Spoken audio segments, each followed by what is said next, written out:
بسم اللہ الرحمن الرحیم۔ السلام علیکم معزز طلبہ کرام، آپ سب کیسے ہیں؟ آج ہم نور الانوار کے سبق نمبر 109 کو پڑھیں گے اور آج کے سبق کا عنوان ہے قدرت کا بیان۔ آج کے ہمارے سبق کی عبارت ثم وصف القدرت بقولہ سے شروع ہوتی ہے۔ آئیے سب سے پہلے عبارت پڑھ کے اس کا ترجمہ کرتے ہیں، اس کے بعد باقاعدہ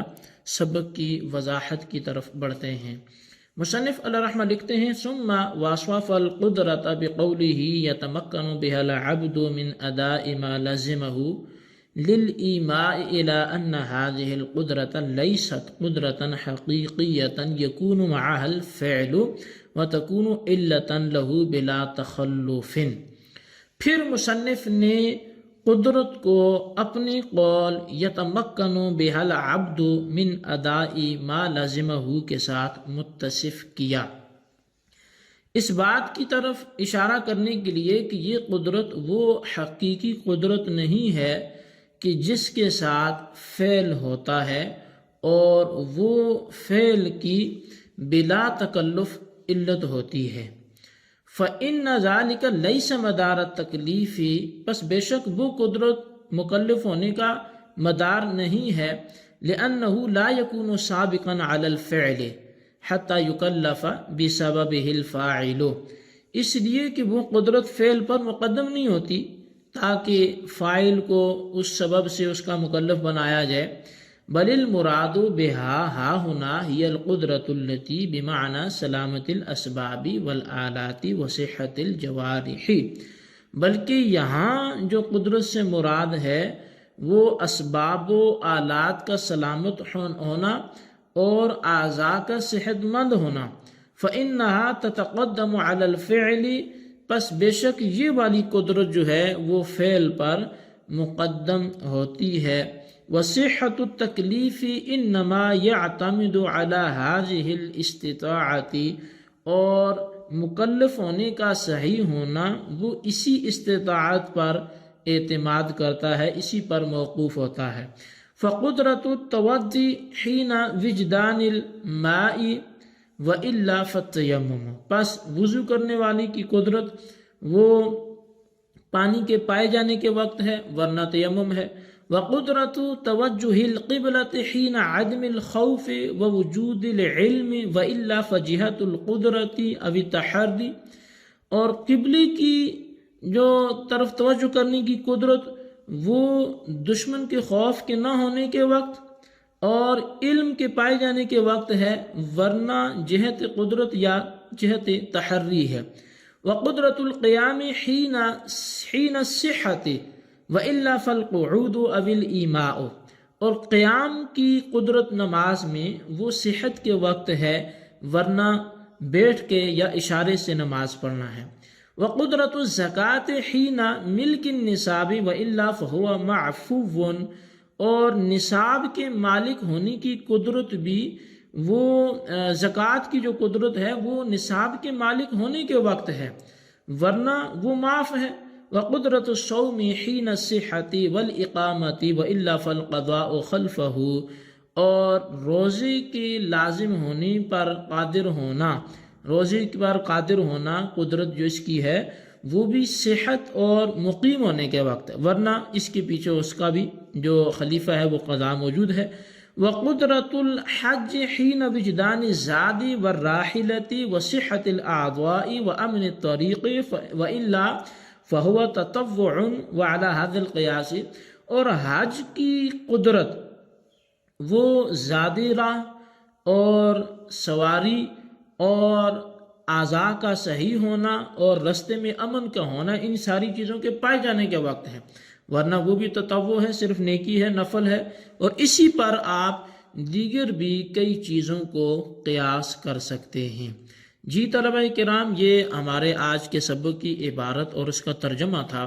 اب آئیے اس کی وضاحت کی طرف بڑھتے ہیں۔ عبارت حل کرنے سے پہلے چند باتیں بطور تمہید ذہن نشین کر لیں کہ ایک یہ کہ قدرت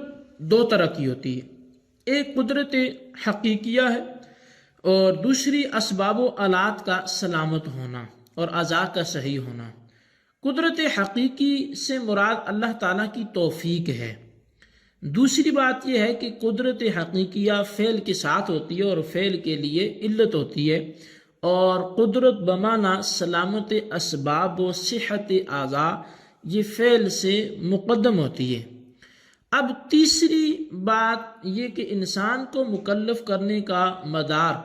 وہ قدرت حقیقیہ پر نہیں ہوتا بلکہ قدرت بمعنی سلامت اسباب پر ہوتا ہے، کیونکہ مدار تکلیف اگر قدرت حقیقی ہوتی تو وہ کافر جو کفر پر مرا ہے وہ ایمان کا مکلف نہ ہوتا، اس لیے کہ اس کافر میں قدرت حقیقی پائی نہیں گئی، اور قدرت حقیقی اس لیے نہیں پائی گئی کہ وہ فعل کے ساتھ ہوتی ہے، اور فعل ایمان پایا نہیں گیا تو قدرت حقیقیہ بھی نہیں پائی گئی، حالانکہ کافر ایمان کا مکلف ہے۔ تو یہ سارا نتیجہ اس وجہ سے نکلا کہ قدرت سے مراد اگر آپ وہ لیں کہ جو فعل سے مقارن ہوتی ہے، یہ اس صورت میں ہوا کہ وہ سبب نہیں ہوتی، صحت تکلیف کا مدار وہ قدرت نہیں ہوتی، بس ثابت ہوا کہ قدرت حقیقیہ یہ تکلیف کا مدار نہیں ہے، یہ مکلف ہونے کا مدار نہیں ہے۔ دوسری وجہ یہ ہے کہ جو قدرت مدار تکلیف ہوتی ہے وہ فعل پر مقدم ہوتی ہے، اور یہ بات تسلیم شدہ ہے کہ قدرت حقیقیہ فعل پر مقدم نہیں ہوتی بلکہ فعل کے ساتھ مقارن ہوتی ہے، ملی ہوئی ہوتی ہے۔ البتہ قدرت بمعنی اسباب کا سلامت ہونا، سبب سلامت ہو، یہ فعل پر مقدم ہوتا ہے، لہٰذا قدرت بمعنی سلامت اسباب ہی مدار تکلیف ہوگی۔ ان باتوں کے بعد شارح کی عبارت کا خلاصہ اب ملاحظہ کریں، اور وہ خلاصہ یہ ہے کہ ماتن نے قدرت کو اپنے قول یتمکن بها العبد من اداء ما لازمہ کہ جس کے ذریعے سے بندہ اس چیز کے ادا کرنے پہ قادر ہو جائے جو اس پر لازم ہوئی ہو، اس کے ساتھ مقید کر کے اس بات کی طرف اشارہ کیا ہے کہ جو قدرت معمور بھی کے لیے شرط ہے اور جس کی وجہ سے معمور بھی میں حسن آیا ہے، وہ قدرت حقیقی قدرت نہیں ہے، کیونکہ حقیقی قدرت فعل کے ساتھ ہوتی ہے اور فعل کے لیے علت ہوتی ہے، مگر مدار تکلیف نہیں ہوتی۔ حالانکہ یہاں وہی قدرت مراد ہے جو مدار تکلیف ہوتی ہے، پس یہاں قدرت سے وہ قدرت مراد ہے جس کے معنی اسباب و آلات کا سالم رہنا اور اعضاء و جوارح کا صحیح ہونا ہے، کیونکہ قدرت بمعنی سلامت اسباب و آلات فعل پر مقدم بھی ہوتی ہے اور تکلیف کا مدار بھی ہوتی ہے۔ چنانچہ انسان وضو پر قادر اس وقت شمار ہوگا جب کہ پانی موجود ہو اور مرض وغیرہ کوئی مانع وضو موجود نہ ہو، حتیٰ کہ اگر پانی موجود نہ ہو یا پانی تو موجود ہو مگر مرض وغیرہ کوئی مانع وضو موجود ہو تو اس صورت میں عدم قدرت وضو کی وجہ سے، یعنی وضو پر یہاں اس کو قادر نہیں تصور کیا جائے گا، تو عدم قدرت علل وضو کی وجہ سے اس کو تیمم کرنے کا حکم دیا جائے گا۔ اور اسی طرح قبلہ رخ ہونے پر اس وقت قادر شمار ہوگا کہ قبلہ رخ ہونے کی صورت میں کوئی خوف نہ ہو اور قبلہ معلوم ہو، حتیٰ کہ اگر قبلہ کی طرف رخ کرنے میں کوئی خوف ہو تو وہ جہت قبلہ ہوگی جس طرف رخ کرنے کی قدرت اس کو حاصل ہے، اور اگر جہت قبلہ معلوم نہ ہو تو پھر جہت تحری جو ہے وہ قبلہ ہوگی۔ اور قیام کی قدرت یہ ہے کہ آدمی تندرست ہو، اور اگر تندرست نہ ہو تو بیٹھ کر نماز پڑھنا فرض ہوگا، اور اگر اتنی بھی صحت ساتھ نہ دے تو اشارے کے ساتھ نماز پڑھنا فرض ہوگا۔ اور زکوٰۃ کی قدرت یہ ہے کہ مکلف جو ہے وہ نصاب کا مالک ہو، چنانچہ اگر نصاب کا مالک نہ ہو تو زکوٰۃ واجب نہیں ہوگی بلکہ معافی ہے۔ اور روزے کی قدرت یہ ہے کہ مکلف تندرست ہو، مقیم ہو، چنانچہ ان میں سے اگر کوئی چیز نہ ہو تو وہ قضا کرے گا۔ اور حج کی قدرت یہ ہے کہ زیادہ سفر اور سواری مہیا ہو اور مکلف کے اعضاء صحیح سالم ہوں اور راستہ پرامن ہو۔ چنانچہ اگر یہ باتیں موجود نہ ہوئیں تو اس صورت میں حج بھی نفل ہوگا، اس پر فرض نہیں ہوگا۔ اسی طرح دوسرے امور کو بھی قیاس کیا جائے، یعنی تمام احکامات کی جو تکلیف کا مدار ہے وہ قدرت بمعنی سلامت اسباب ہے جو فعل پر مقدم ہوتی ہے۔ قدرت حقیقیہ جو فعل کے ساتھ ہوتی ہے وہ مدار تکلیف نہیں ہے۔ یہ ہمارا آج کا سبق تھا۔ آج کے سبق کو اچھی طرح سمجھیں، اس کے خلاصے کو رجسٹر پر نوٹ کریں، بالخصوص ان سوالات کے جوابات ہیں۔ سوال نمبر 1 یہ ہے کہ قدرت کی اقسام و تعریفات ذکر کریں،